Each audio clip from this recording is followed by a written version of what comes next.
Sitting to her right would be, or his right would be the expenditure management and EPMU, expenditure planning and management Is it a male sitting next to you? unit. Sorry. No, if it will be a male at some point though. We believe in diversity. We also have the chief education officer directly behind me, and right next to him, the permanent secretary and accounting officer. And as the program heads come in, I'll introduce them. So we start the clock running at 10:47. Honorable members, I propose the question that the sum stated for Agency 40, Ministry of Education, Program 401, Policy Development Administration, current expenditure, stands part of the estimates. The Honorable Member, Ms. Coretta MacDonald. The truth.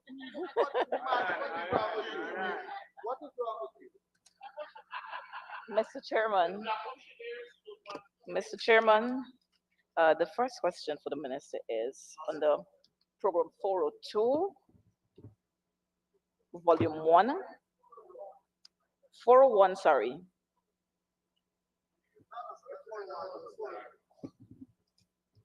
Honorable Member, if you want, you can pull the microphone closer so you might be able to see the book better.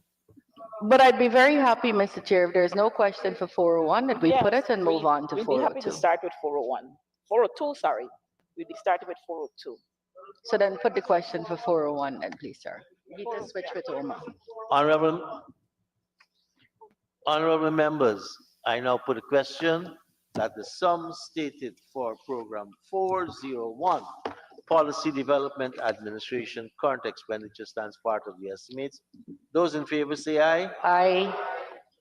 Those against say no. The ayes have it. The sum stated now stands part of the estimates. Pages 200 and 201.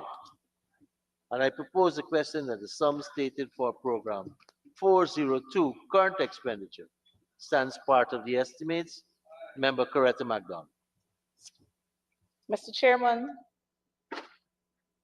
6284, other, on the training and development, we've seen an increase there of the $321 million. Could the minister explain to us why the huge leap and what does other entail? Honourable Minister. Yes, and if I could just ask the honorable member to, because we're having difficulty hearing, speak into the mic, but I heard the question, why is there an increase? This is to cater for some new programs that we're doing in the Ministry of Education. The honorable member may be aware that the Caribbean suffered a severe decline in the mathematics pass rate at the last CSEC exam. The CXC, which is the body that manages CSEC, has said publicly that they're going to put some measures in place to try to change that by using modules and some other features. Guyana will not wait until that is done in September 2026. So Guyana has taken its own measures as an intervention, and we're giving to every fourth and fifth former scientific calculators, geometry sets, textbooks, graph papers, and past papers organized by topics. We are also producing lessons on the Guyana Learning Channel and going into schools and speaking to parents. But because one of the complaints in our research is that while we have some excellent teachers doing far more than we can expect them to do, or we would have expected them to do, we also have had complaints of teachers not teaching the syllabus, not finishing it, and not teaching it properly. So we have hired math monitors across the country to go into schools to make sure the syllabus is finished, to make sure teachers are teaching, to make sure their hands are held and they get on-the-spot training, all with a view to improving our pass rate at mathematics. But We're talking rates and percentage, all with a view to giving each and every child a better chance at thriving in this new Guyana. So that's very different from 2016, when we had a 14% pass rate at NGSA, and by 2017, the only thing the APNU had done was announce that they were going to set up a COI to deal with that math failing grade. We, on the other hand, are trying to change the grade actively and proactively by producing more and giving students more. We're very happy to do that. We also are going to be launching very shortly a literacy movement across the country. That is to improve with an aim of making sure every single Guyanese child, regardless of where they live, is literate by the age of grade 4. That has been a beautiful program crafted and developed mostly by our ACO Literacy, Ms. Tambiso Grant, and a large team of mostly women that are diverse from across the country. We have literacy support officers, and we're paying them under this head also. I'd be happy to tell you more about the literacy program if you want to hear about that. Member McDonald. Mr. Chair, no other question on nursery, but we move to primary education on 404. I have a question. So, sir, we're obviously putting this question then. She's Sir. moved to. Honorable Member Mr. Mahipol. Thank you, sir. Sir, I'm going to 6301. Training and Development, Sir Potter College of Education stipends. I see that for 2024, no sum was spent, and we have a budgeted sum of 1,905,000. And sorry if I may reference last year, I did ask the question as to why the reduction, and the minister said that the reduction, and I quote, the reduction is because we are no longer paying 12,000. Let me tell you how this is. No, sir. Minister, please ahead. allow him to finish and give me an opportunity to put the question to you. When Are you're, you finished, Mr. Mahipol? no, sir, I'm quoting what the answer was. When your party was in office, you paid 12,000 to each teacher trained per month. What we are paying now is 104,000 to each teacher trainee per month. So they are being paid under this line, but I could tell you which one. It is under employment cost. So can the honorable minister say why is it that we're still budgeting 1,905,000 under this line when it is not no longer catering, as seen in the zero that is at 2024? Yeah. Well, thank you for Honorable the Minister. Thank you for the question. This is not where so the answer remains the same, Honorable Mahipal. When we came into office in 2020, trainees were receiving just under $10,000 each. We have changed that completely, and we're paying every trainee teacher at CPC at least a salary of over $100,000. So this is the wrong line you're looking at, but I'm happy to tell you about this program. We have changed the number of teachers in our training program from 250 to 500 to 2,000. But this line here, sir, deals with payment and stipends to board members of the CPC board. It does not cater for the teachers. The teachers' salaries are catered for on the salaries. That's a very different line. Okay, Thank you, sir, Minister. so a follow-up. Is the minister saying that in 2024, no payment to the board members of CPC was made? In 2024, we didn't Minister. have for the entire year an active board. Okay, thank you very much. Honorable members, I now put Honorable Member Mr. Figuera. Thank you, former chairman. The indicators, Honorable Minister, I've recognized several indicators speak specifically to training opportunities for teachers. And during the debate, we would have mentioned a lot of comments were made with regards to the use of ChatGPT and such like, which is not a bad thing, because with the advancement of AI, I think it helps to enhance the teacher's performance in the classroom and more so give the Mhm. students exposure to the use of AI. Is any of the training programs that was going to be offered here as the indicators going to cater for the teachers being exposed to the use of AI in the classroom to enhance their performance and more so help the children be prepared for the AI advancement that is happening? Yes, well, it's a good question. As you know, the world is currently discussing how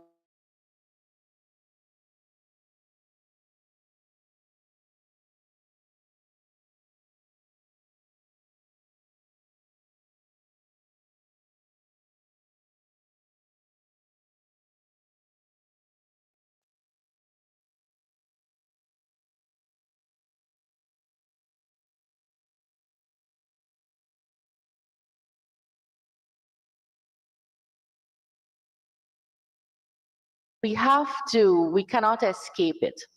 You have some teenagers that I know,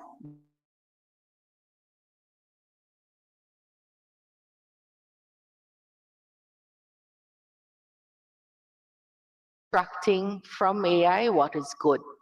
What is Guyana's way forward? And that's open for discussion. We'd be happy to have you on board to lend to that conversation. What we have done is we have said to our teachers through a circular that you are allowed to use AI to plan your lessons. And we are aware that AI is being used in various ways to deliver lessons. Shortly, the president's the president's baby, a digital school, it's going to come on board. And to escape and make our children more comfortable with accents used, AI is going to be incorporated into that. Our exams department has begun to use AI to test, to prepare questions. All of these things have drawbacks, and many of them are still being studied. So Guyana is taking a cautious approach, but we're not burying our heads in the sand. We prefer to err on the side of dealing with an issue rather than pretending it doesn't exist. The issue here is an opportunity with AI. How do we incorporate that into the education system that makes it beneficial for our teachers and our children, our learners, is still a matter that's open for discussion, and we're talking about it in various groups. We also have IT, our IT department, and our training center at NSER that deals with IT, looking specifically at some of these topics. Thank you, Minister. Honorable Member McDonald. Mr. Chairman, on the line item 6281, we're looking at security services. And we noticed that in 2024, it was 363. But in 2025, we are having now, our security cost has gone down. Could the minister indicate to us why the reduction in the cost for security, since we are having? Which What program is is there, We're Coretta? going to million, sorry. So, which program is the honorable So we're member on in? secondary, No, with the training and Sir, development. perhaps again, training and development we're we're not looking at at. secondary. I This is the just- 5th year, and she I can't get just- it right. Minister, Mr. let's, Chair? you ask for clarification. Mr. Miss- Chair, I just said we're still one more question on training, and so I moved there. I can't hear you. I can't hear you. I'm hearing other people.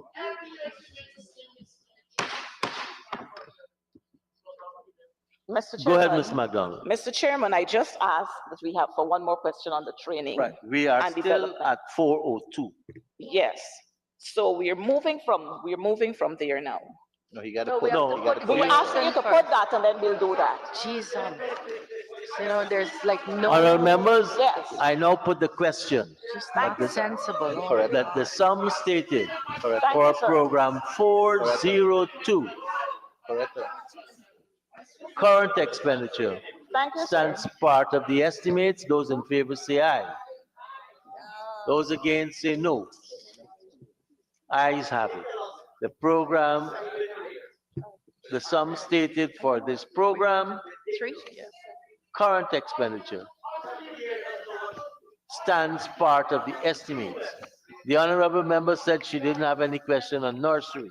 So I'll put the question that the sum stated for program Sir, 403 nursery. honorable members, I now propose the question that the sum stated for program 403 current expenditure stands part of the estimates. Mr. Mahipon. Thank you, sir. 6301. Is there an increase with this sum that has increased there for school grant from 426,596 to 457,284,000?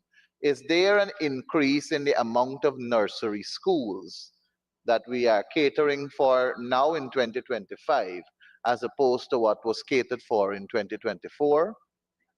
I Honourable missed the Minister. line item, sir. If the honorable member could just repeat it for my benefit. Oh,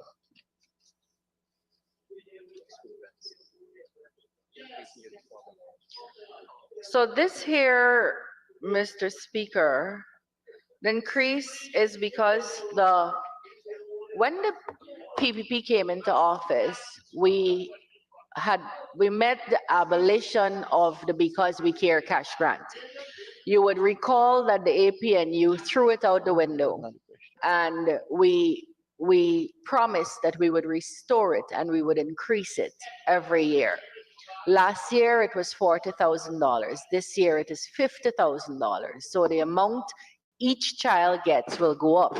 That means we're going to be putting more than $11 billion versus $9 billion last year into the pockets of parents. So that's why you see an increase here. So that's that caters for one of the increases. Then uniform assistance for public students at $5,000 per child. And the distribution of the cash grant also costs. Mr. Chairman? Member Mahipon. Thank you, sir. I know the minister is passionate about our cash grant, and we're happy that the students are getting that amount. But if I may repeat the question, because I believe she didn't hear it. I said specifically to school grant, there is an increase for nursery school grant from 426,596,000 to 457,284,000. The question is there an increase in nursery schools that we are catering for in 2025 as opposed to the nursery schools catered for in 2024? And if there is that increase, how many nursery schools have we increased it to? So it's a Minister. very good question. I'm very happy you asked it. So what we introduced a year ago, the PPPC government, was to give each school their own grant to purchase their materials and janitorial supplies themselves. That means they would get it what the quality and the quantity and in a timely manner that they wanted. We have just built or are in the process of building 60 nursery schools across the country.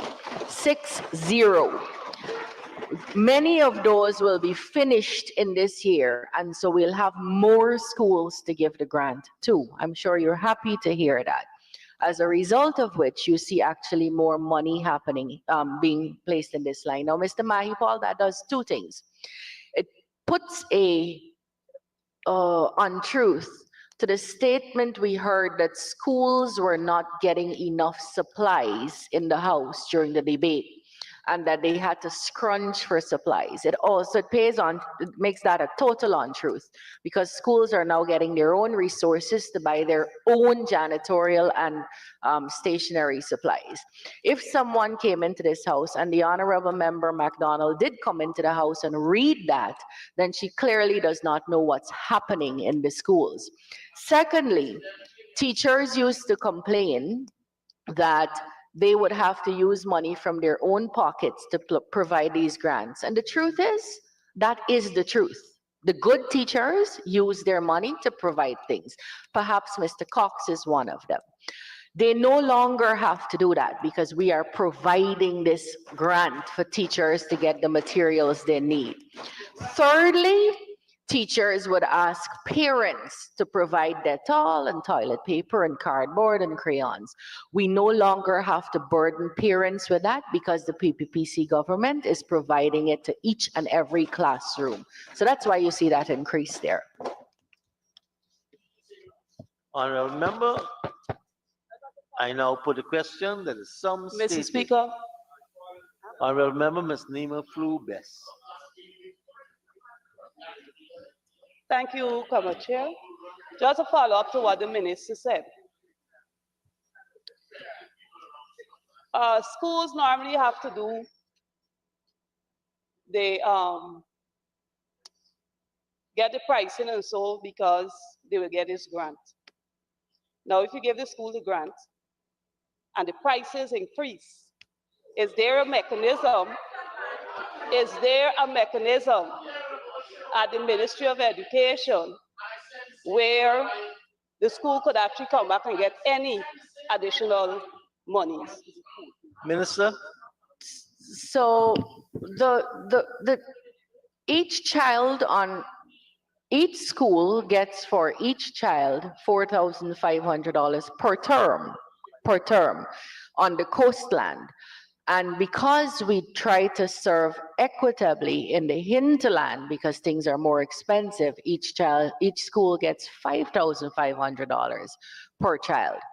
A school like St. Joseph's, where the honorable member teaches at about 1,000 children, would therefore get $4.5 million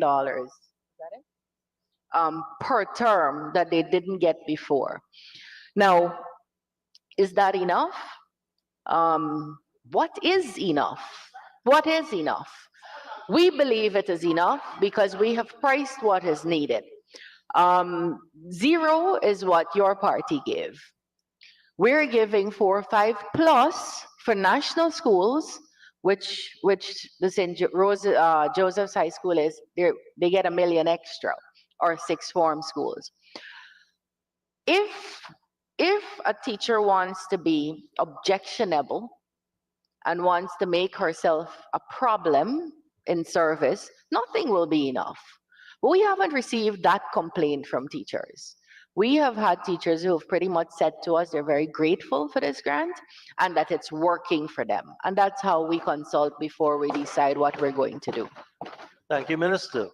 Honorable members, I now put a question that is some stated for program 403, Nursery Education. Current expenditure stands part of the estimates. Those in favor say aye. Aye. Those against say no. Ayes have it. Some stated now stands part of the estimates. Honorable members, I now turn your attention to page 204 and 205, and I propose the question that the sum stated for program 404, current expenditure, stands part of the estimates. The honorable member. Honorable members, I now put a question that the sum stated for program 404, primary education, current expenditure, stands part of the estimates. Those in favor say aye. Aye. Those against say no. The ayes have it. Honorable members, I turn your attention to pages 206 and 207, and I propose the question that the sum stated for program 402, secondary, current expenditure, stands part of the estimates.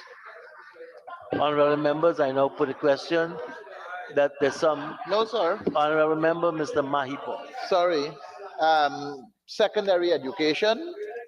Sir, I've taken note that at 6284, there is a heavy increase there. What line item? Sorry. 6284. If your colleagues will give you an opportunity of a bit more quietness, you'll hear.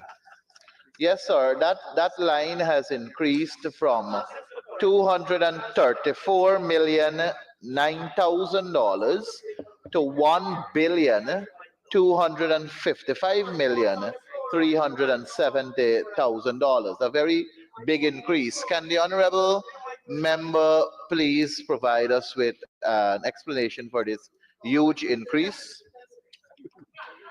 Yes, I briefly mentioned, Yes, and you I did. don't want to take credit for it, which is why I will leave it for His Excellency to do that when he launches. I briefly mentioned the creation of a digital school. And this digital school, the dream of His Excellency is that each and every child in this country will be able to access from nursery to Cape lessons on the channel free of cost that aligns with our local curriculum and any international curriculum, such as the Caribbean Examinations Council. That is going to be launched very soon by His Excellency. And so that school is expected to have um, our children all across, beginning with fourth and fifth formers, are expected to have access to lessons. So we'll no longer see, I remember Honorable Cox speaking about equity. We'll no longer see only who could access the fancy teacher in Georgetown getting service. We will now have this same lesson available to everybody across the country. We just 2 days ago connected Chinowing, which is a deeply remote village in Region 7. They will have access to the digital school. Awaranao, Napi, Monkey Mountain, Karasabai, these are all places that will have access to this digital school. And that is why this is significantly increased here, because that's what we are going to be investing in our children. A Honorable Member, Mr. follow-up. Mahipol. Thank you, sir.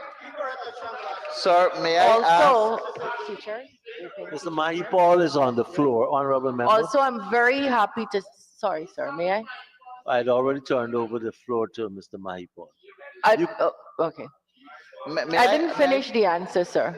May I follow up, yes, you sir? may. Sir, so this digital school will therefore require teachers and so on. So I'm assuming we'll be using teachers that we already have in the system. Is it that teachers who will be teaching in the normal school system will now be engaged in this extra duty of delivering on the at the digital platform? It's Minister, multifaceted. Your colleague just now spoke of AI. Your colleague spoke of the introduction and incorporation of AI into the classroom. Some of it will be not AI generated, but AI delivered. Some of it is going to be our local teachers. All of it will be aligned to the curricula that's being tested. That is what we're very conscious of. There's going to be on this school tests that are marked, assessments, if you're to use the fancy modern language. There's going to be books that can be accessed on this digital school.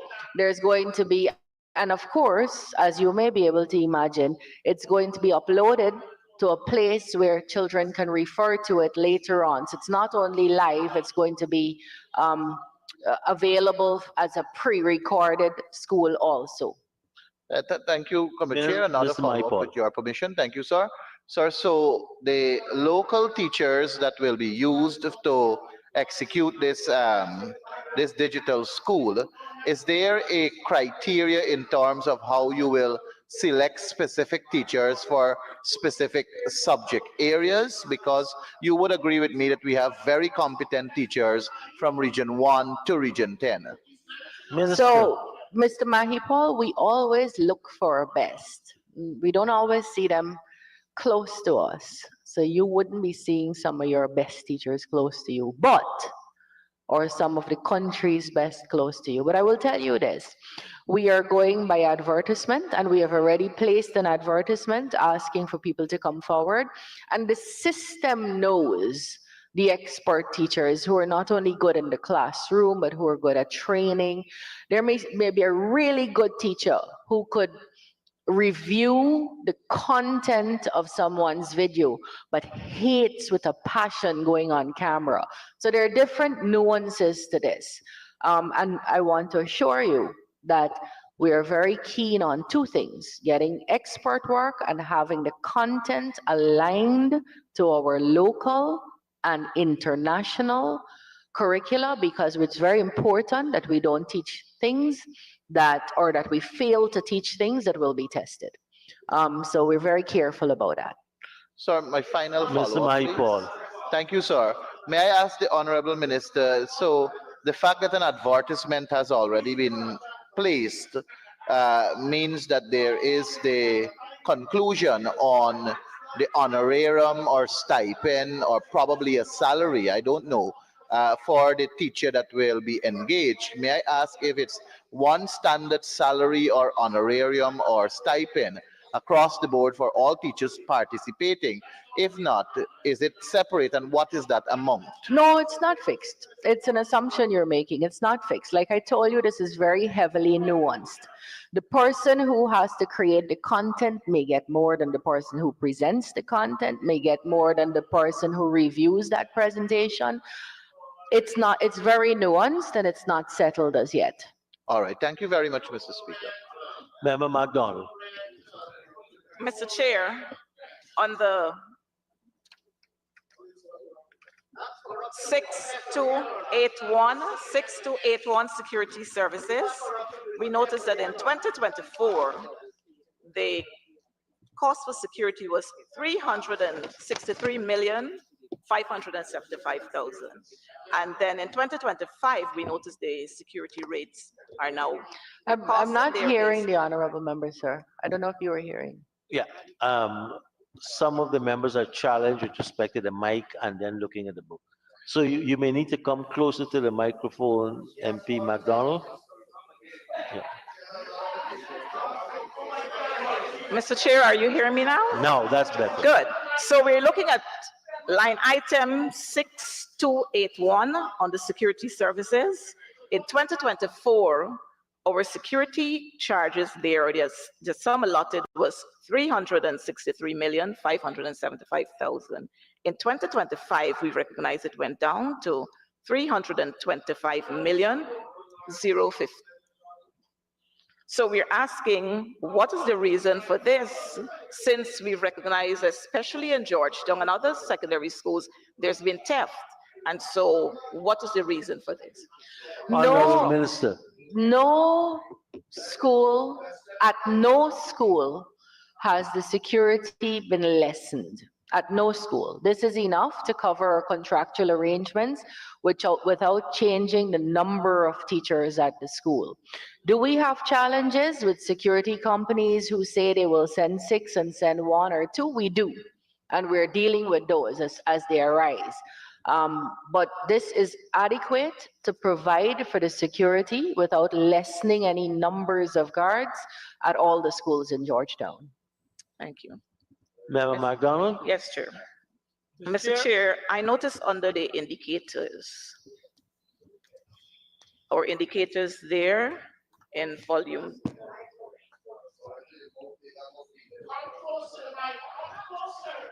Indicator 2, percentage of students attaining grades 1 to 3 in 5 or more subjects. We noticed that rate was at, pass rate was at 26. And we're asking, what is the reason for that, for the dropping of that rate? Minister. So the reason was given earlier. Across the world, mathematics is a problem. In fact, as we're in the committee, I think we could get a little bit more informal. You would recall that I gave that in the year that you wrote mathematics, 16% of the population passed. And I remember you not being so anxious to disclose whether you were part of the 16%. In the year that I wrote, which is 1992, I think even less passed. Mr. Speaker, the Caribbean recorded through CXC, the Caribbean Examinations Council, that every single country in the Caribbean saw a significant decline in their pass rate in mathematics. Now, the children who wrote mathematics in this year, in 2024, are children who suffered from two things. that they couldn't control. One, COVID. So for first, second, and a little bit of third form, they were home. And two, a politically inspired strike for 5 months immediately preceding the mathematics exam. And so Guyana had peculiarities that had our children suffer a little bit more than the Caribbean. The honorable member, the honorable member is aware of both of those. Matriculation is directly related to the number of children who pass mathematics and English because we count matriculation as 5 or more subjects, including mathematics and English. We have been able to take, as the Honorable Dr. Ashley Singh pointed out in his rebuttal, for anyone who was able to either listen and or interpret what he was saying, take the number of children who are entering and passing CXC from 2,000 in the 1990s to 10,000 and more in 2024. So numerically, we are graduating more children who have a chance at entering tertiary education and jobs like the banks and the TVET centers. Additionally, Mr. Speaker, we have established the Get Ready for Opportunities to Grow, where more than 2,800 young people are able to access secondary exit type exams that allow them to go on to do tertiary examinations. And those would be the people who didn't get to complete CXC, dropped out, or failed mathematics. I'm happy to say that of the 2,800 who graduated on either the SCQF or the GAD, 80% of those are registered and currently studying for degrees in foreign universities at no cost to themselves on the Guyana Online Academy of Learning. Thank you, Minister. MP MacDonald. Mr. Speaker, while I hear the minister, I just wanted to say this. In 2018, Is that a our pass question rate, or are you making a statement? no, it's a question I'm going to ask. Our follow-up, our pass rate was 46% in 2018, and we had an industrial in 2018. But we'll move to the next indicator. 46% pass rate. That is actually not accurate, sir. I can tell you Mr. right Chair? now that that is not accurate. Honorable MP, the minister interjected to correct your statement. Minister, please provide us with the correct Yes, information. Mr. Speaker, if you would give me one moment. In 2018, the pass rate for mathematics was 43%, and for English was 67%. And 43% remains lower than 2015 under the PPPC government. Honorable member, Ms. MacDonald. But I also, because I know the public is listening, I am not, for us, every child deserves the chance to pass mathematics. And that is why we have the mathematics intervention program, where we're looking at each and every child across this country, because we're not going to haggle over whether it was 46 or 44 or 43. We want 100%. And we're going to work until we get 100%. And we know that that will not be overnight, but we're going to work until we get it. MP MacDonald, and I have MP Prashad waiting for quite some time. Mr. Chair, thank you, and I'm happy that the minister was able to give us the rates and that they were higher, the pass rates. But for indicator 14, student to teacher ratio, we have listed here. Which line item are you talking about? We're on the indicators. Okay. Program. Policy. So the student to teacher ratio, 16.1 in 2024, 16.1 in 2025. But coming from what we have in our schools, the ratio is that's not accurate. We are seeing in our schools, and I can give you examples of schools. Please, if you don't have the physical evidence, I would not challenge the minister and what is published. Minister Ejil again will tell you his experience with inaccurate figures. Minister? Chair. So I am aware that last night the General Secretary of the Guyana Teachers Union, who we are contending is squatting on that position, sent out a message saying, colleagues, good evening. Could you indicate by name of school at each level where you didn't have the following? And she asked us a number of questions. The honorable member doesn't know what's on the ground. This is last night, she sent that out, asking for what's happening. Teacher to student ratio does not deal with a school. It deals with the number of children divided by the number of teachers. In some schools, you will have 30 to 1. And in some schools, you will have 5 to 1.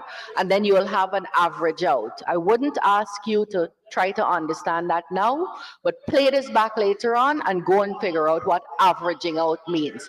It is offensive to question numbers that people at the Ministry of Finance have spent a lot of time putting together based on realities, not only from Guyana's records, but from the Caribbean's records, from the Bureau of Statistics, and from a whole host of other places that inform this kind of information.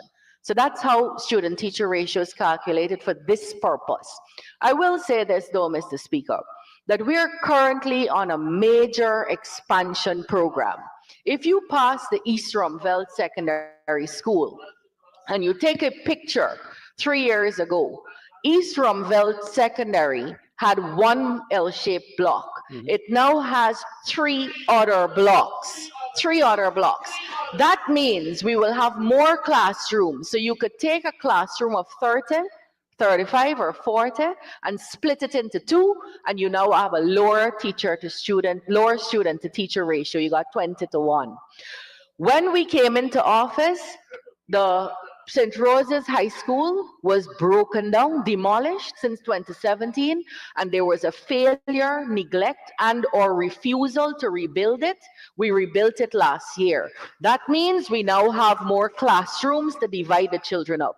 We have extended the Queen's College, the Bishop's High, St. Winifred's, East Rumveld, rebuilt the North Rumveld, are currently building and extending Tuckville, and we have this year too a lot of extensions. So you will see that going down, but it doesn't go down by magic, Mr. Speaker. It goes down because we put a school or an extension in place where we could now split classrooms and give teachers less students to teach. Additionally, we are now training 3-4 times the amount of teachers we used to train.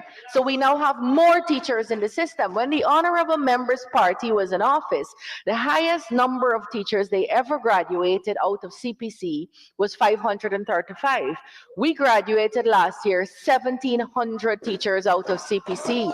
So we have numerically more, and we have a higher quality of teachers. Those are all things that feed into changing teacher to student ratios. So it's not just a gaffe, something to say when you're on TV saying you want 5 seats or you can win 5 seats for your party. These things you have to put measures in place, and you have to invest in getting to the place where we want the target met, and that's what we're in the process of doing. Sorry. Thanks for that comprehensive explanation of the generation of that ratio. Could I take the honorable member, Mr. Jai Prashad? Thank you very much, Mr. Chair. Follow-up question to 6284. 6284. Can the Honorable Minister indicate to the Honorable House as it relates to the digital platform? Will it be a sample for regions or will it be for all secondary schools within the country? Honorable Minister. How you mean if it can be a sample of regions? It when- will be available to every part of the country, but it's a digital school, so it will depend heavily also on internet. I'm happy to say that some of the places we have just added 100, when I came into office, let's just take CPC. We had 1 CPC and 16 satellites. We now have 123 learning sites for teachers. That means we have been able, 30 in Region 1, 30 in Region 7, I don't remember all the numbers, but we've been able to expand where we have internet connection across the country in a major way. And you would have heard a broad policy where we're looking to make sure everybody's connected. right? So it would be available to everybody who has access. It is free of cost to the Guyanese student, and we're going to aggressively try to make sure children learn that this is something they can access and help them register for it. Thank you. A follow-up? No. Honorable Member, Mr. Rabo Hali. Thank you. Good evening. Good evening, Minister. Um, the issue of education, I understand it's vast. It's a lot that goes into the education of a child because there's so many variables. And so what my question to you is, when it is that you dealing with the students that are attaining grades, when you look into the school and the education of a child, is there training that goes into determining where the child is at in a classroom? Because you may try to finish a curriculum in a particular period.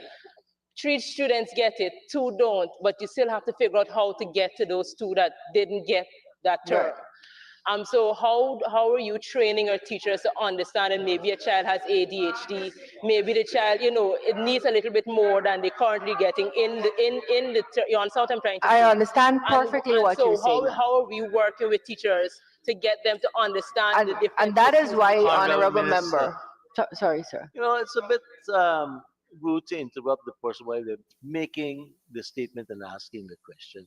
Don't anticipate. Let them finish and then let me get a chance to put it to you. Because the conversation between you two will deteriorate. Please, go ahead. She's finished.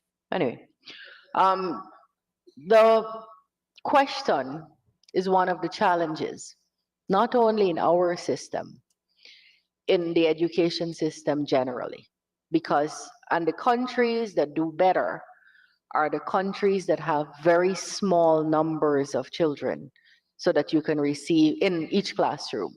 Now, that is why the speaker, I don't remember if it was Honorable Dineshwar or somebody else who said we must produce at NSERD a national lesson plan that everybody must do at the same time. You can't do that because the child at Blackbush in grade 3 might, or the class at Blackbush in grade 3 might not be ready for week 3 and might not be at week 3, but Stella Maris is. So you can produce a national plan or a national lesson, and then you can say, if you reach this time, you can use it. But the challenge has been determining how to get every child. And we have been very clear to teachers. Every single child in your classroom must move from one level to the next, and the next must be a better level. They don't all have to reach 100%, but if you took the 20% child and move them to 40%, then you probably did better than taking the 95% child and moving them to 100%. And so we speak about that and we train on that, and CPC is focused on that. But we're dealing with people, we're dealing with human beings. So there's a lot of retraining and retalking that we have to do to get this happening. But it is one of the challenges of the education system worldwide. How do you move each child equitably every single day? Thank you, Minister. I remember Ms. Hali. Just a quick follow-up. And I agree with you. It's something that is very challenging. But how then do you deal with the testing part of it? Because a child, you may in the classroom recognize that you recognize that the child knows the subject, knows the word, but once it comes to the exam, they cannot do what is required in the exam because they don't know how to sit. So how is there any conversation happening in terms of different ways of checking to see if the child understands the topic and not just the final exam that happens where everybody has to sit an exam and the child may fail because they can't sit an exam, but then you know that they know the topic. So Minister. this is no line item and no target, and so we're just gaffing here, but it's a good It's gaff. not a gaffe. Um, It's policy issues. Yes, Mr. And Speaker. you have allocation So, for it. yes, Mr. Speaker. You can't set a test, national tests everywhere would be the same test. You have to train teachers to make sure the children can meet the outcomes that each lesson looks for. We also have to get parents on board. What is it we want your child to know at week 1, at week 2, at week 3? And where can you access this even if you yourself do not know?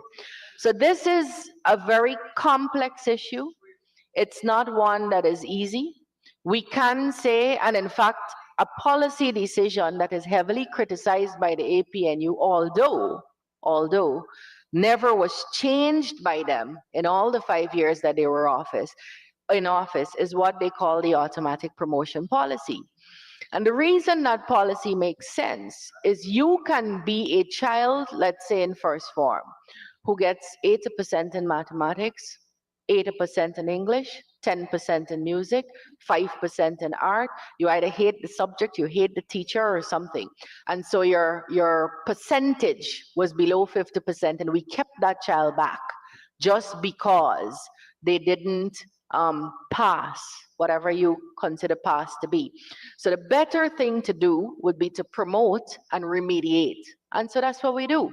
We promote, and then we look to see where you had weaknesses, especially in the core subjects, and teachers, I say with caution, are supposed to remediate, And that's what we train to do. That's what we retrain to do. Of course, you have different people. When you have a system of 14,000 teachers, you'll have excellent ones amongst them, and you'll have delinquents that need to be retrained among them. So that's the challenge. Thank you, Minister. Member MacDonald. 6301, Mr. Chair. Education subventions and grants. I recognize that 2024, our grants were 4 billion, and in 2025, we've moved up to 5 billion plus. Last year, we did ask about the schools, Queen's College and the President's College, who are receiving subvention and grants. And we were hoping that this year, some consideration would have been given to the other schools that are board schools.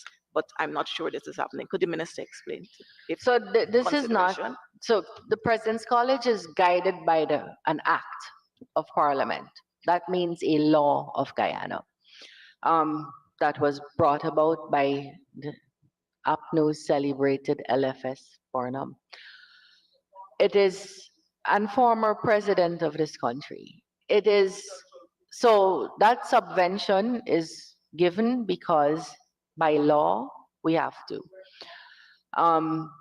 Board schools can also receive the subvention, but this is not what this is for. This is for the Because We Care cash grant, which we reinstituted, and we have increased to $50,000. This is for the uniform assistance, which we have increased to $5,000. So each child will receive $55,000 in secondary school. This is for the national school grants that secondary schools are getting. So I want us to be careful. It's emotive and sexy to send a message that other secondary schools are not getting what QC and President's College is getting, and that's totally fallacious, absolutely fallacious. All the secondary schools, all the children in secondary schools will get the Because We Care cash grant that your government took away from them. All the children in secondary schools will get the uniform grant that you refuse to raise. Every single secondary school will get this school grant that is given to schools to make sure they are prepared for their children. So that thought last year was wrong and fallacious, and this year it remains wrong and fallacious. But it's not surprising that you asked. Commissioner Chair.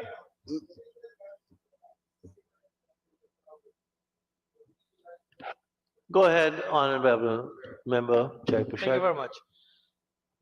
6292 dietary, an increase of almost 21 million there. Can the Honorable Minister indicate if this will subsidize some form of meals for the secondary school? And Yes, I'm Minister? very glad you asked. So we took a decision that all dormitory schools, every child of a dormitory school will receive lunch. What was happening under the AP and UAFC was that the resident students would receive lunch and the non-resident students would just be looking at them while they eat. We have introduced that every child in dormitory schools and secondary schools will get lunch. And so that's why you see the increase here. And that's dormitory, of course, is in the hinterland. And the reason for that, Honorable Dineshwar, is because although they're non-resident students, to go home and come back because of the geographical layout of those regions would take them more than an hour than they get for lunch break. So that's why we're given. I'm sure as a welfare officer, you're very happy to hear that. Mr. Chairman. Honorable Member, Mr. Mahipol. Thank you, sir. Sir, so I raised this issue last year concerning President's College and Queen's College. I see in budget 2025, President's College will receive a sum of 508,601,000, and Queen's College will receive a sum of 210,000, 210 million, sorry, and $86,000. Sir, these are board schools. I understand that President's College is governed by the President's College Act, and they get this subvention. And there are several other board schools like Queen's College. The fact that these are subventions mean that they're given to the board for them to manage and expend in an account. How are other board schools receiving their monies to manage their schools? So Minister. thank you. It's an You're welcome. interesting question.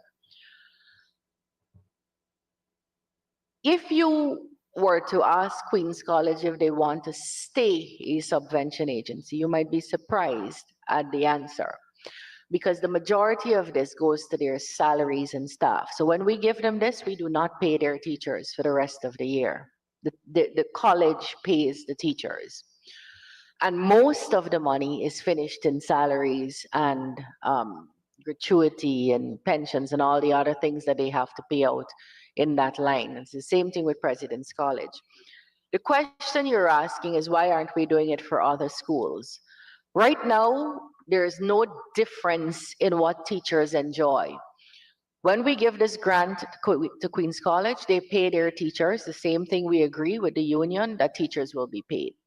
But the Ministry of Education or the local government ministry, depending on where the school is, pays the teacher in every other school the same benefits, the same salaries. So there is no difference in what happens at those schools. Mr. Mahipol. Yes, sir. So if, based on the answer, follow up, sir. So based on the answer the Honorable Minister provided, that if you ask a Queen's College if they're comfortable being as a subvention, because all the money basically goes to salary, why not remove Queen's College from subvention then and treat them as equal as all other board schools? Because we don't operate like that. Queen's College has a board, it has a PTA, it has a staff, it has students, and we have to consult with all those stakeholders before we do it, not because an opposition member fails to understand year after year why or what this is. We would just go and take it out of the budget. That's not how it works, Mr. Mahipol. It has to be that we speak to them, we engage with them, and we do what they want. Now, I said to you, you might be surprised because there have been rumbles about that. There have been rumbles about them wanting more and them not being able to get more because all of this goes towards staff. But when this first happened, it happened because there was a consultative decision taken amongst all those stakeholders, and the ministry before me repeated throughout your government's term in office, Repeat it for 5 years while you were in office, no problems with it. And you come now and you ask me to just snatch it from them like you snatch the cash grants from the nation's children. That's not how we operate. Sir, Honorable Member, Mr. Mahipol. thank you, sir. Sir, may I ask the Honorable Minister if there are other board schools that have requested from you to be treated as subvention agencies, similar to how Queen's College is treated as a subvention agency? And may I say, sir, it's not about snatching it, it's about treating all the board schools at one level in the eyes of equal treatment for all board But schools. we are now asking the same question different No, I'm ways. asking if I- other board just schools. for me, the question would be, are other board schools included in this sum? Remember this, while we talk about policy, we also have to speak to what this allocation is for. And I think Minister said it about 3 times. Honorable Minister, you could do a better job than me. No, sir, I have not received either now or in my previous iteration any school asking me to go as a subvention agency, because all they would be asking would be for us to give them their salaries up front so that they could manage it, because that's all those schools get as a subvention agency. Everything else is given either under the cash grant or the school's grant or the agricultural plot and so on. It's just the salaries that are placed in the school's accounts. Thank you, Minister. Just to alert Mostly the everyone salaries. that we've exhausted the first hour of consideration. We have 1 hour to go. Honorable Member, Mr. Cox. Thank you, Mr. Chair. Good evening to the Honorable Minister and her team. Honorable Minister, in the indicators, it says at 9, percentage of teachers appraised using the new instrument. I know there is a new instrument created for appraisal of teachers, but in 2024, it says 0%, while in 2025, the target is 100. Could you say why the instrument was not yet used? And how do you see this critical instrument used? Of course, it's for the assessment and evaluation of teachers. How do you see this as a critical assessment in or analysis in improving student performance? Because I know those are the key areas that were discussed during implementation of this new instrument. Thank you. Minister? Thank you. So you have raised, and that's why I said your earnestness in education is very impressive, and I told you that privately. The same question that Ms. Sarabo Haley is raising. And I hope we can speak in one voice when we say that this is too important a profession to have people who just squat and collect a salary. Now, that's not the majority of our teachers. The majority of our teachers teach their hearts out. But we also have teachers who don't, and teachers who can be encouraged not to, and teachers who refuse to train and get upgraded, and teachers who, and so we have to move to a place where we are using an objective instrument to assess the standard and quality of a teacher with a view both to rewarding as well as determining what kinds of retraining might be needed. That hasn't, the reason you see 0 in 2024 is because it hasn't started yet. We're hoping, and we didn't start it because for 5 months of 2024, some teachers were on strike. We hope to start it in 2025, and we hope we will get the support of all of us in this house to do this in an objective and fair way so that we could take this profession to a place where it is truly noble.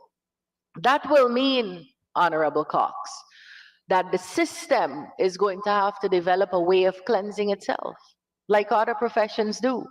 When you're too bad an apple and you're rotting the whole barrel, the system has to cleanse that barrel of that rotten apple so that the others can thrive, and in thriving, deliver to our students what you want, better outcomes. So that's something we have to all work at and not get political about it. And if one amongst us becomes political about it. We have to shut that down. That would be our duty to the nation's children. So I hope you remember that when we Thank, start this assessment. thank you, Minister. Honorable members, this is a good time to put a question that the sum stated for program 405 secondary current expenditure stands part of the estimates. Those in favor say aye. Those against say no. Ayes have it. The sum stated now Mm-mm. stands part of the estimates. We turn to pages 208 and 209. Yeah. I, Post-secondary and tertiary education, and I propose the question that the sum stated for this head, current expenditure, stands part of the estimates. I want to remind persons we've dealt extensively with a lot of policies and now with post-secondary and tertiary education. Honorable members, I now put it. Honorable member, Ms. McDonald. Chair, 6301, education subventions. Your Honor, if we could just let, in this would be the University of Guyana, if we could just Just let the give the Vice Honorable Chancellor. Minister and staff an opportunity to change around. Welcome the Honorable Vice Vice Chancellor Chancellor of the and Deputy University Vice Chancellor and for Deputy Vice Finance. Chancellor of the University of Guyana. Honorable Member MacDonald.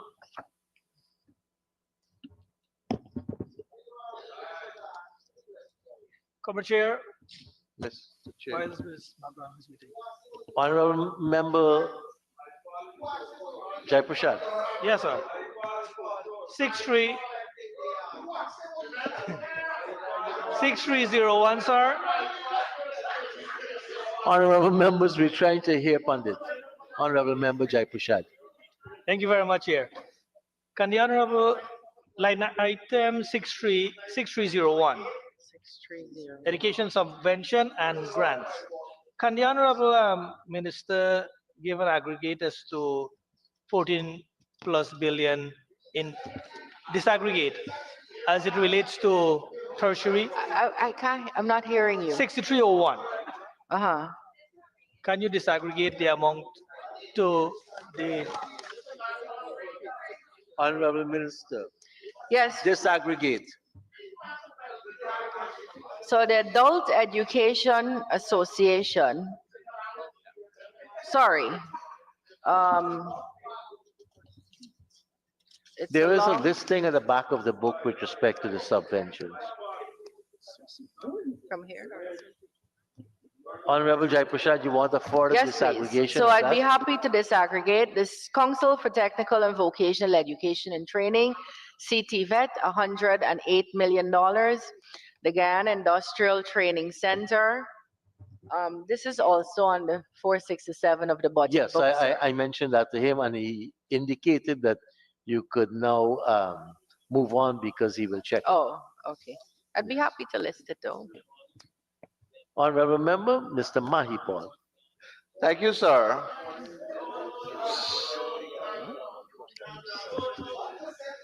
Sir, my question is related to the University of Guyana, and I would like to say thanks that we're having. And I would free like to hear you. education. Go ahead. Thank you, sir. Sir, a question was asked earlier when we were considering supplementary that this means that the child or the student would have to pay no money, none at all. Before the the student would normally pay a student due for the student society. They would normally pay for the sports facility and so on. So I would like to know, sir, if in this sum are sums specific for the student society, the sports facility, and if students have to write I-grade exams and supplemental exams and so on, if all of this covers for those additional costs that would normally have a Honorable cost. Minister. Yes, sir. Mr. Speaker, and to the honorable member, Mr. Chair, sorry. The University of Guyana is very precious to us.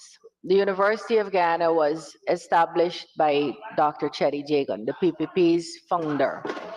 So much so that it was referred to as Jagan's night school, because at that time we couldn't imagine that we would have oil. But he knew as a vision that we couldn't develop as a country without exposing our people to tertiary training and education, and that we could not compete in the world if we did not do that. So he established this school. I noticed the specific interest in the UGSS. As I said in the budget debate, sir, the country went through a very hard time in the 80s, so much so that the World Bank said about us that we had one of the lowest illiteracy rates in the Caribbean and Latin America in the 60s, and that by the time we had hit 1990, we were one of the lowest performers educationally and health-wise in the country.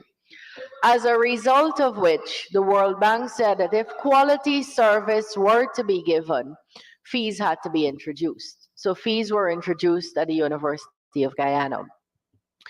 Over the years, that continued so that this vision, this dream that every Guyanese could access university education and become competitive in the world and develop Guyana through their training and skill could continue. When the AP and UAFC went into office, UG's fees went up by 35%. Whether we called it facilities fees or students' fees or whatever it is, the student had to pay 35% more.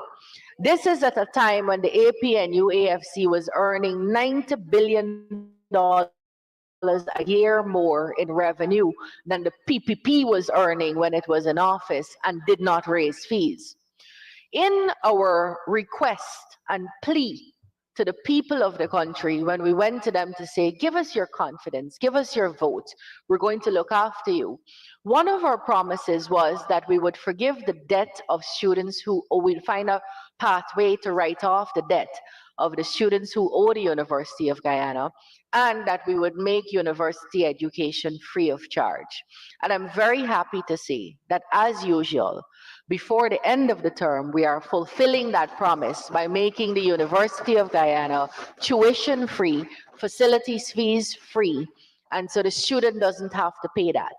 I'm also happy to report that just a few short weeks ago, I think about 2 weeks ago, post January 17th, when the debate was, when Dr. Singh, Ashley Singh, presented the budget, the University of Guyana celebrated receiving universal accreditation for the university.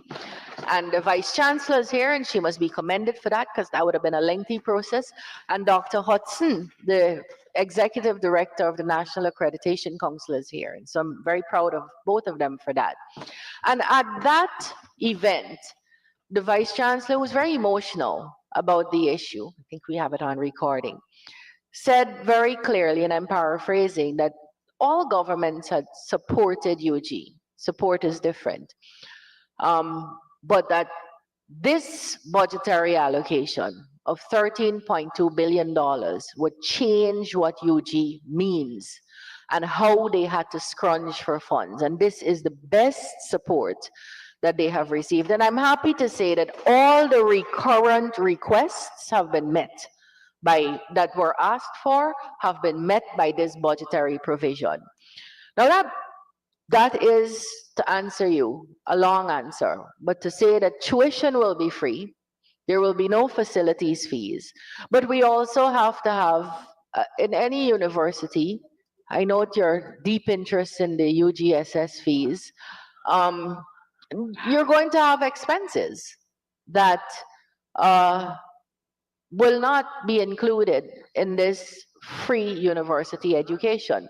And it's going to require a responsibility from the students also, that they do well at their exams and not be encouraged that because it's free, that they don't have to turn up to write an exam because it's going to be free, or they don't have to turn up to classes. So as we build out this new Guyana where tuition for education is free at the tertiary level, the University of Guyana, we'll also have to build out a new culture that sees responsibility going with that. Honorable members, I now put the Thanks, question. sir. No, I have two other questions, please. Go ahead. Sir, so from this sum, having heard the minister's lengthy answer, from this sum allocated here, may I ask what is the sum that will go to the University of Guyana Student Society? And may I ask my second question? May I ask my second question, sir? In terms, there are genuine reasons why a student may miss an examination. Somebody may have died for them, various different circumstances. Does this sum also cater for those additional exams that will have to be set and come at a cost to run for students who genuinely will have to be considered for supplementary exams and I-grade exams? Honorable Minister. So $1,000 per student caters for the UGSS. That was part of the facilities fees. Until 2023, UG allowed 2 resits per year. At the request of students, they made it 4 resits per year, but I want you to hear what I'm saying. It means you're failing 4 courses per year.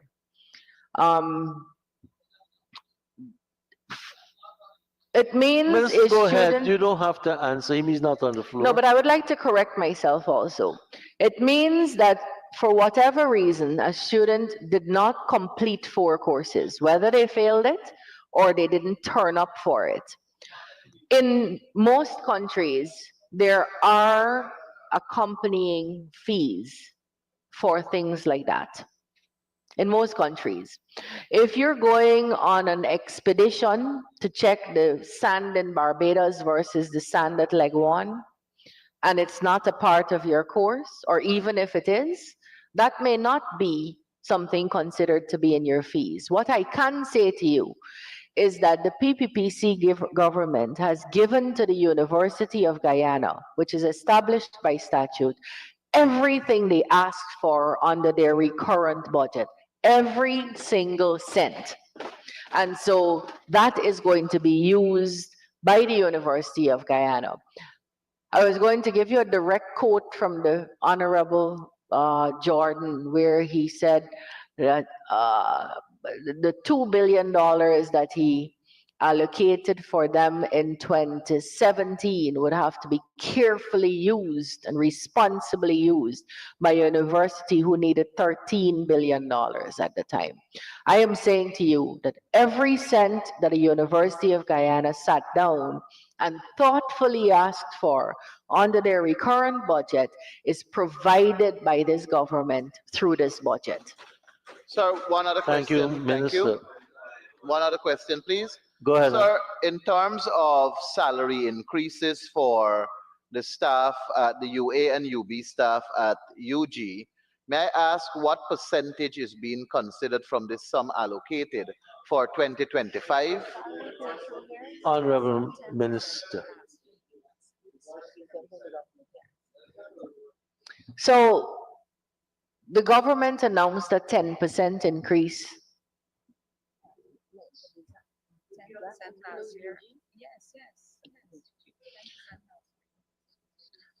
18%, 10% last year and 8% this year is what is catered for here for the staff at the University of Guyana. Thank you, Minister. Honorable members, I now put a question that the sum stated for program 406, post-secondary tertiary education current expenditure. Stands part of the estimates. Those in favor say aye. Those against say no. Ayes have it. The sum stated now stands part of the estimates. Let us turn to page 509.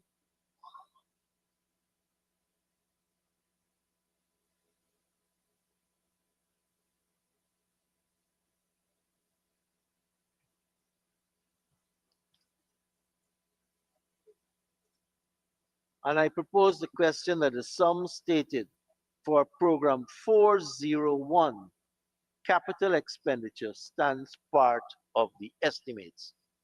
I now put a question that the sum stated for program 401, capital expenditure, stands part of the estimates. Those in favor say aye. Those against say no. Ayes have it. The sum stated now stands part of the estimates. Program 402.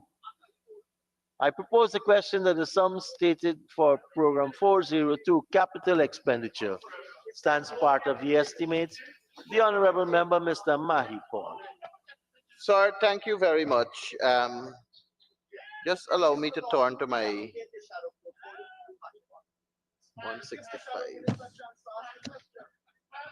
And I propose the question that the sum stated for program 402, capital expenditure. I put the question that No, the sir, I'm sum asking a stated question for here program on 402, on 12, capital 15. expenditure. You And just told me I could go ahead. but no, I said that I'm turning my page to get But you the shook your head profile. when I said it. Go ahead. Thank you, sir. Sir, I'm turning my attention to project code 12 1500 Teachers Training Complex, provision for furniture, equipment, and upgrade of the facility, $124 million. Would the Honorable Minister please not only disaggregate, but tell us something about this facility, please? Honorable Minister. Yes, this is for the Teachers Training College. A teachers training college. So we're going to buy 16 plates, 55 pounds, 44 pounds, and 33 pounds. I'm assuming that's plates for weights, weight training, weightlifting. 24 medicine balls, 12 wall balls, 6 ball racks, 1 high jump upright ball.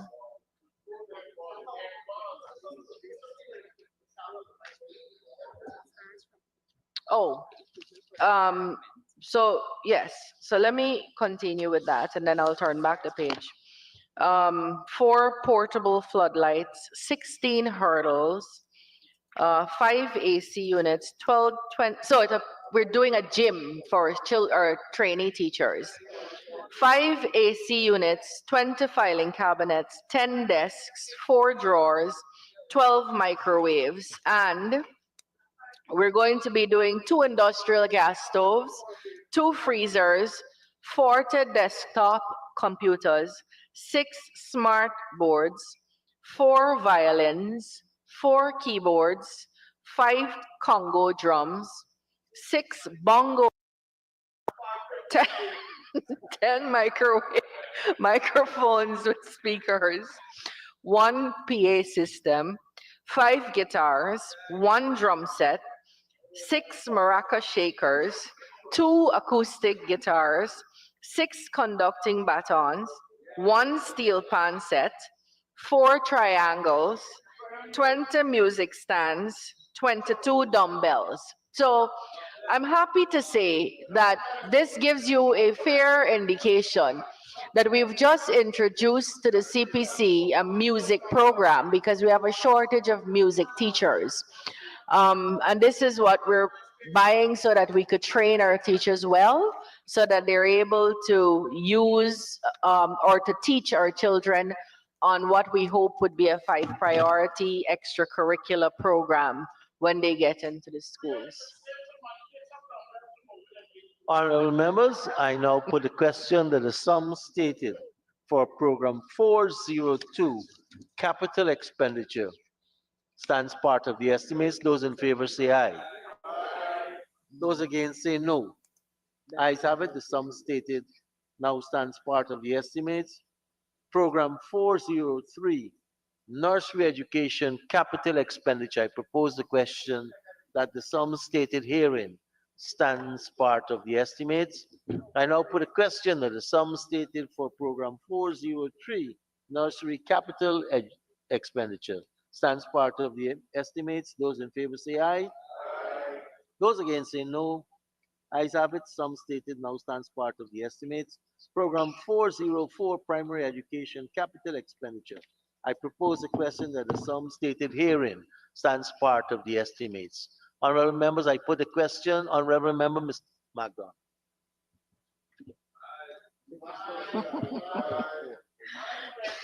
Chairman, we're looking at payment retention, and we would want to ask to whom the retention is being paid and what amount.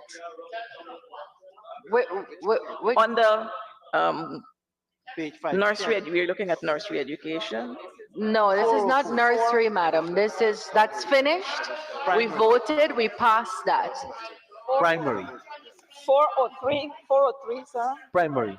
We're Sir, primary. this is beginning 4, Okay. totally ridiculous. I put a question that the sum stated for program Totally 404 ridiculous. primary. Capital expenditure stands part of the estimates. Those in favor say aye. I Those against say no. Ayes Can't have it. ask Sum a stated now stands part of the estimates. Honorable members, we are at 405, secondary education capital expenditure, and I propose the question that the sum stated herein stands part of the estimates. Honorable member, Mr. Maipol. Thank you, sir. Sir, I see this is a provision for schools 26-10-500, Human Capital Strengthening Project, and I see that it also speaks to piloting of grades 5 and 6 curricula, and also improved facilities, education, and training, among procurement of textbooks for grades 7 to 11, institutional strengthening, and the construction and rehabilitation of schools. My specific focus, Honorable Minister, through you, Mr. Chairman, is on the description that speaks to piloting of grade 5 and 6 curricula. Nothing else. Piloting of grades 5 and 6 curricula. Can you please tell us some more about that? Honorable Minister, yeah, just help me a bit. I'm a little slow. We're secondary, right? 180. Mr. Maipol, just be with me at secondary, right?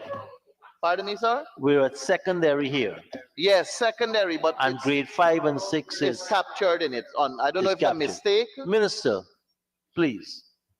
so pre-COVID, the intention was to change out the curriculum to make it more hands-on. So reduce some of the content,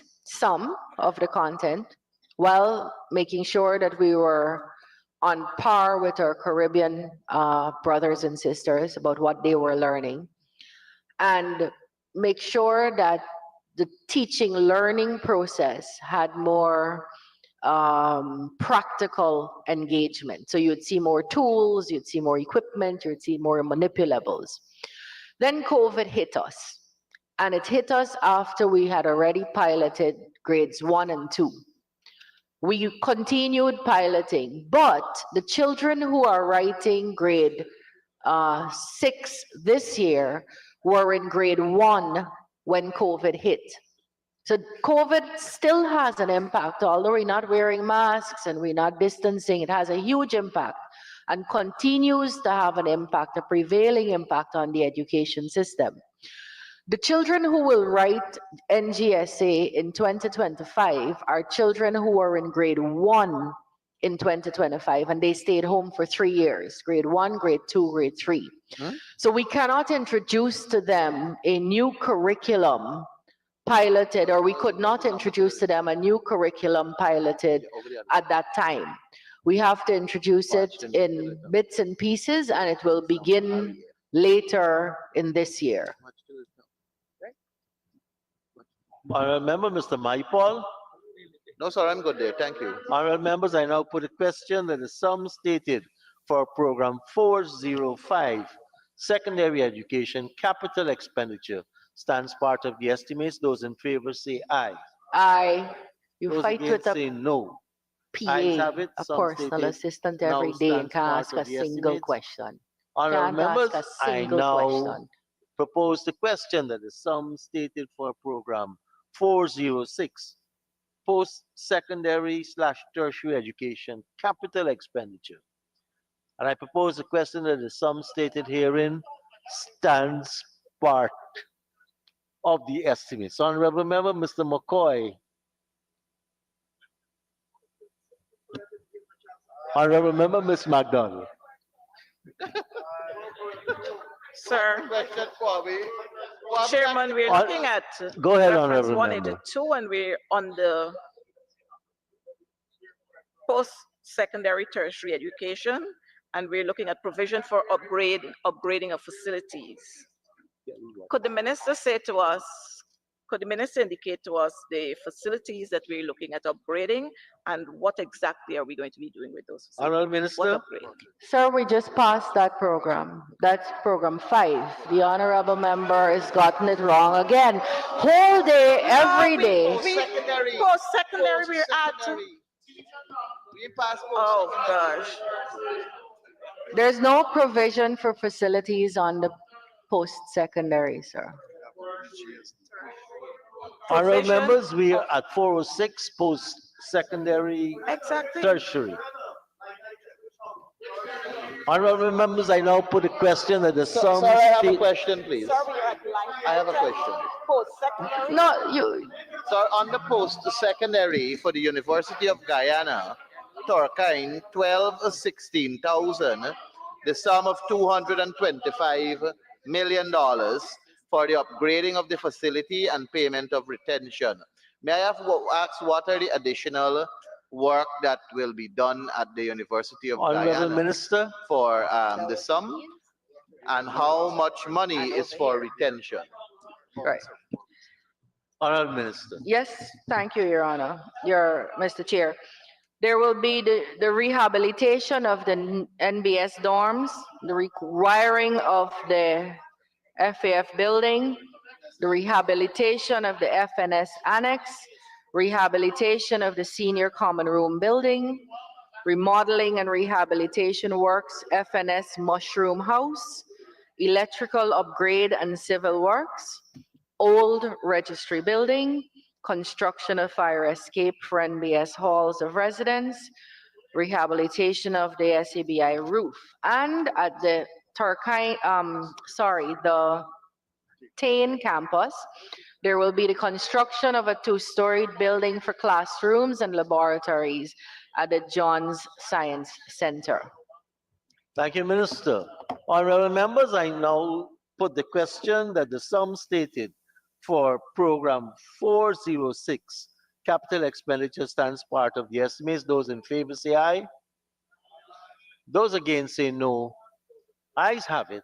The sum stated now stands part of the estimates. Thank you very, very, very much, Honorable Minister and your staff, for taking us through your agency.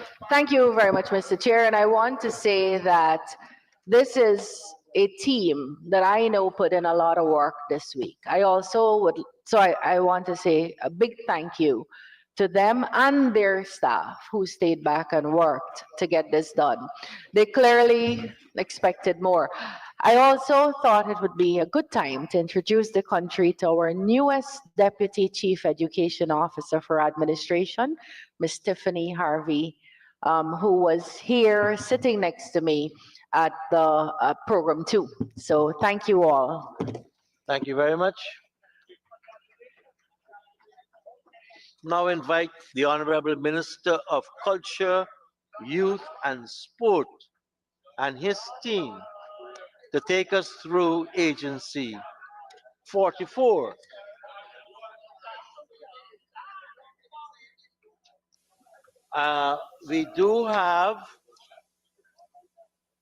We do have some savings because we are now at 12:20. We should have stopped at 12:47, so that looks like 27 minutes.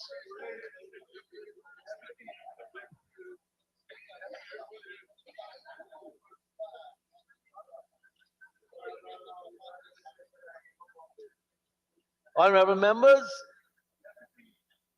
I invite you to turn to pages 214 and 215.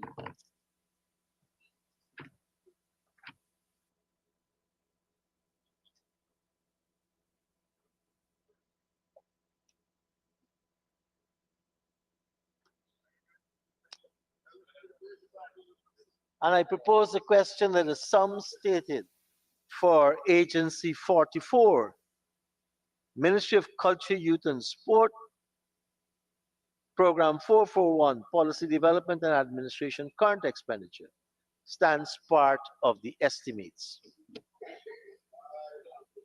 Honorable Member, Ms. Nima Flu Bess. Thank you, Chair. Line item 6116. I note there have been an increase of 8 contracted employees. What is the designation of these employees? Honorable Minister.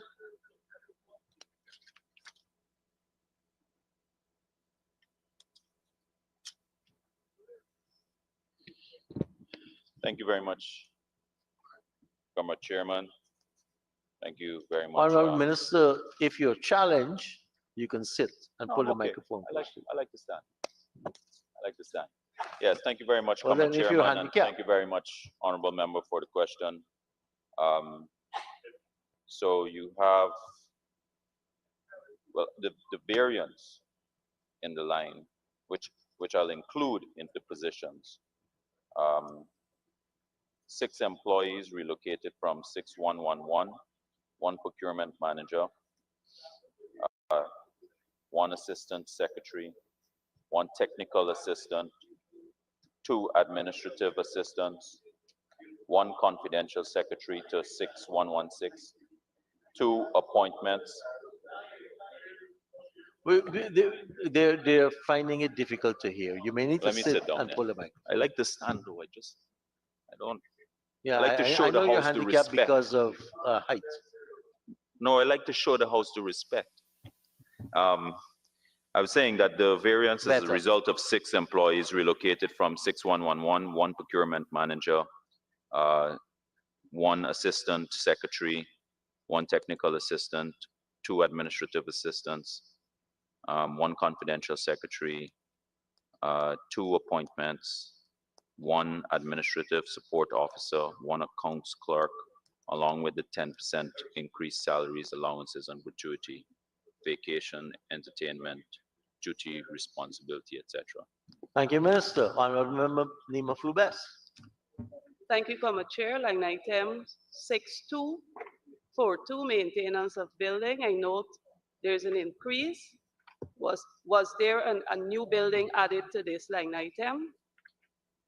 Minister.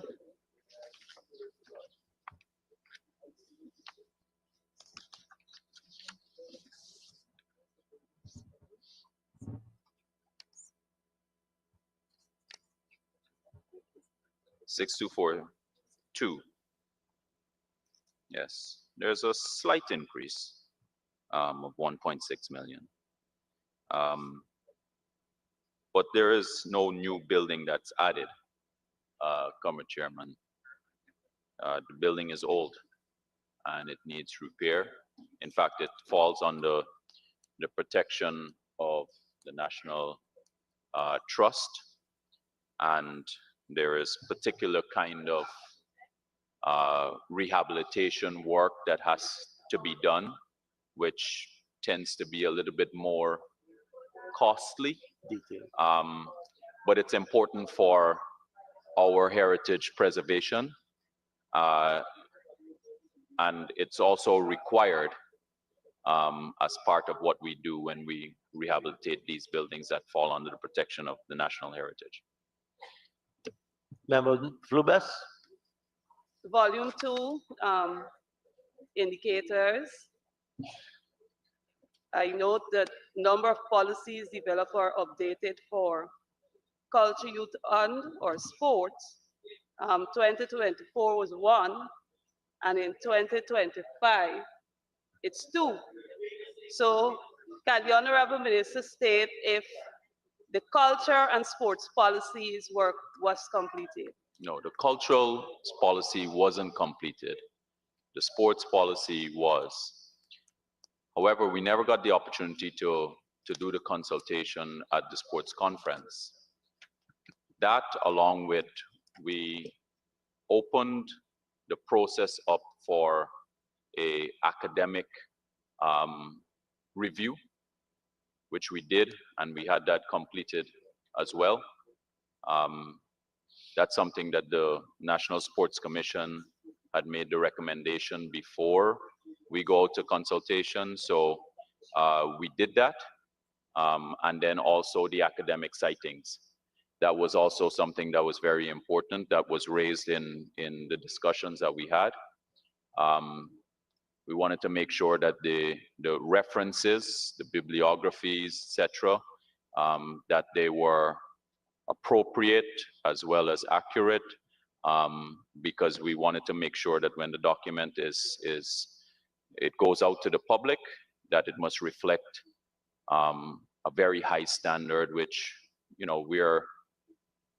we believe will be reflective of that, and other countries in the region will be looking at what we do here, as which they've already started to take notice about our results. But as far as our policy is concerned, we want to make sure that that reflects a standard that we can be proud of. Thank you, Minister. Member Bess? Thank you, Comrade Chair. Last year in this House, when the minister was asked about the policy, he stated that there were two active policies and both were being updated, and that's since last year. And he said the process will continue with consultation. And then he spoke about the cultural policy as well as the sports policy, and both of them would have already gone through extensive preparation and submissions based on last year's response. So I'm going to ask the Honorable Minister, what guarantee do we have that these policies will come to the House this year? Minister. I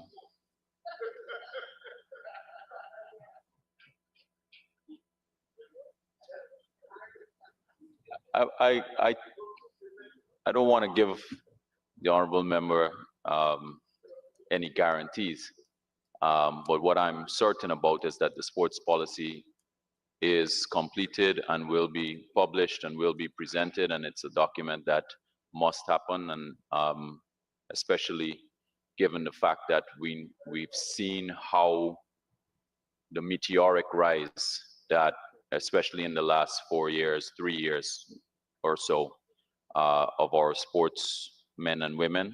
And I'd just like to congratulate, today we've had the signing of one of our big athletes, promising athletes, who's just signed with University of Georgia. And that's following on. Thank you, Minister. That's Ms. Springer, who I genuinely believe has the potential to become our first track Olympic medal winner. And I would also like to congratulate publicly here in this House too, preceding her,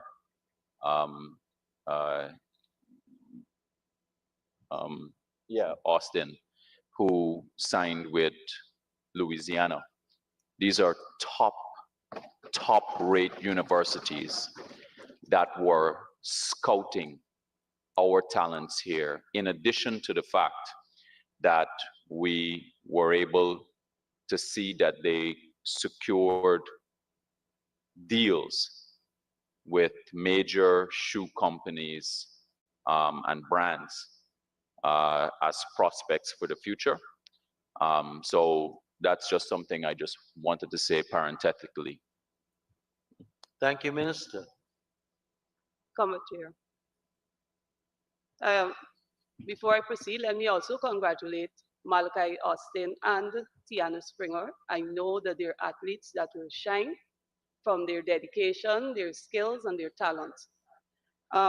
Indicator number 3 You have number of international, cultural, youth, and sporting events at which Guyana participated. I see that there's a decline from 78 last year to 66 this year.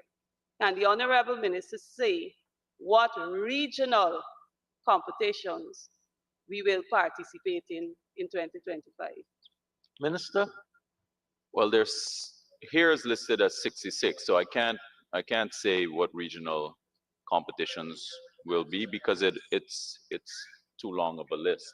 But I just want to correct the figure because when we submitted this, that wasn't it. We didn't get to complete the updating, but just for the House to know, since I think it's important for us to place on the record that number one, our target in 20 or what we participated in on just on sport alone in 2023 was 51, and for 2024 was 102.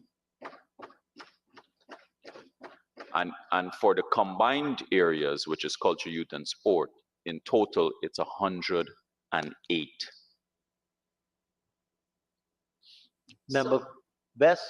following up based on your response, you were saying that we took part in 102 sporting events, and that would cover both regional and And international international. levels. All right, just for clarity. Honorable members, I now put a question that the sum stated for program 441, policy development and administration, current expenditure stands part of the estimates. Those in favor say aye. Those against say no. Ayes have it. Sum stated now stands part of the estimates. Pages 216 and 217.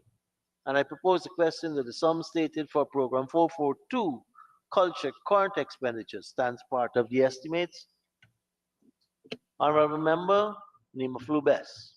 Line item 6242, I noticed that there was an increase again here for maintenance of building.